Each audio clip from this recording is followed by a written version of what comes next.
I'm a witch, hallelujah.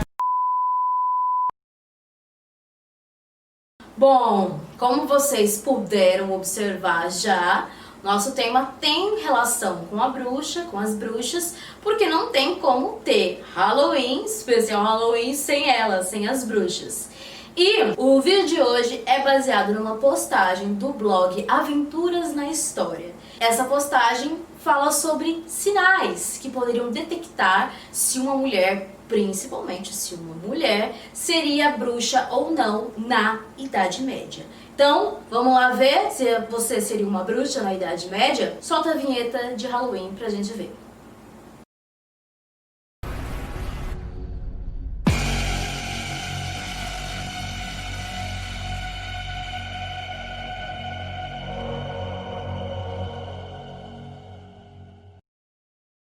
Um dos primeiros sinais para comprovar que uma pessoa seria uma bruxa seria o teste da água. Como que funciona o teste da água? Muito simples. Você pega a pessoa acusada de bruxaria e joga ela no rio ou no lago.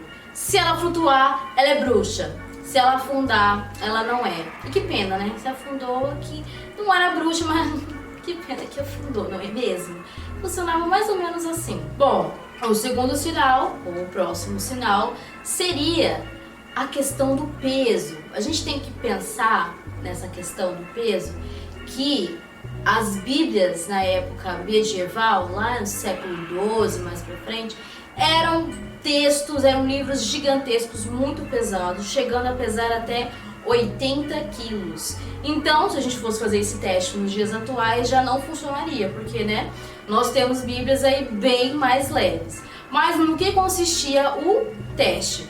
A acusada de bruxaria seria colocada em uma balança e ela teria que ser menos pesada do que uma bíblia, o que não funcionaria nos dias atuais. O terceiro sinal seria a memória. A pessoa teria que comprovar que era cristã citando textos da Bíblia. Se ela tivesse sorte, seria pedido que ela rezasse o Pai Nosso.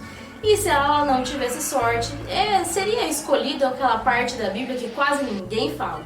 Aí não seria um bom sinal, iria para a fogueira, né? Bom, o próximo sinal é o teste do toque. Ele eu acho que um pouco parecido com a questão do vampiro, talvez ali dentro do folclore europeu as coisas tenham se misturado. Mas é o seguinte, a pessoa vítima de bruxaria, se fosse tocada pela acusada de bruxaria, se ela demonstrasse alguma reação, a pessoa seria comprovada como bruxa, a pessoa que tocou, né? Eu fico imaginando a situação de uma mulher, geralmente quem era acusada de bruxaria eram mulheres mais velhas. Eu imagino uma mulher estranha, uma pessoa velha chegando perto de uma criança, por exemplo, tentando tocá-la. É lógico que a criança iria espernear, não é mesmo? Então, outra coisa também que não faz sentido algum. Bom, o próximo é a questão do bolo incrementado. Olha que absurdo! A pessoa acusada de bruxaria teria sua urina utilizada na receita de um bolo. Caso ela sentisse as mordidas desse bolo, né, o bolo poderia ser dado para um animal ou por uma pessoa. Se a bruxa, possível bruxa, sentisse esse bolo sendo cortado ou mastigado, aí estaria a culpa dela, né, aí nesse sinal. Próximo. Verrugas. O próximo sinal é uma questão da construção da estética da Idade Média. O escritor Umberto Eco, em seu livro A História da Feiura, relaciona o pensamento medieval da seguinte maneira: se a pessoa é bela, dotada de dotes de beleza, quer dizer que ela está mais próxima de Deus, próxima dos céus.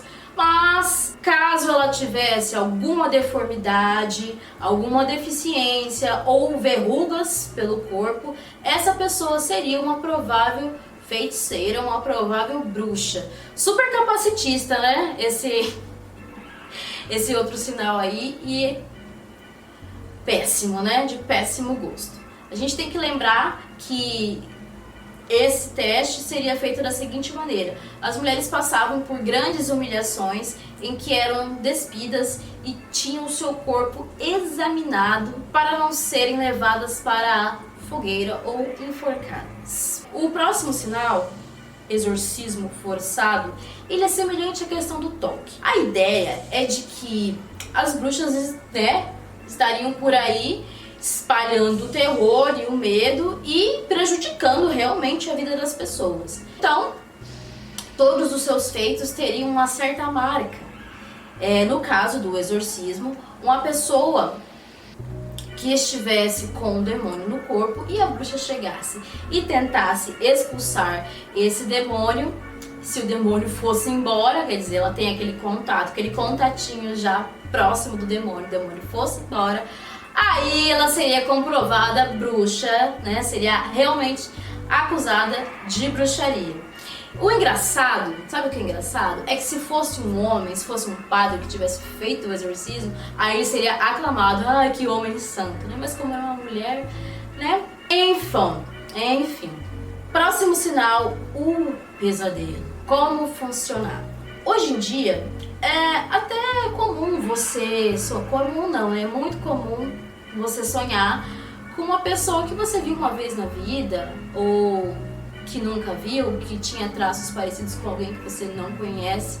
Mas, na Idade Média, sonhar com uma bruxa seria um sinal de bruxaria, que aquela pessoa estaria cometendo bruxaria, porque as bruxas teriam o poder de entrar nos sonhos alheios, de possuir a mente das pessoas. Passa meu pilão, por favor. Obrigada. Próximo sinal, cozinha macabra. Bom, esse sinal é o seguinte: a pessoa, na Idade Média, naqueles séculos ali, a partir do século XII, não poderia ter certos utensílios em casa, não poderia ter certas ervas, não poderia ter pilão, né? Não poderia ter velas em casa e certos utensílios utilizados para a preparação de remédios, porque isso certificaria que a pessoa produziria poções, talvez, feitiços, encantamentos. Hoje em dia, Paola Carosselha talvez seria considerada uma bruxa, não é mesmo? Porque eu sei que isso aqui não falta na cozinha dela. E por último, mas não menos importante, conversar com animais. Bom, dizia-se, né?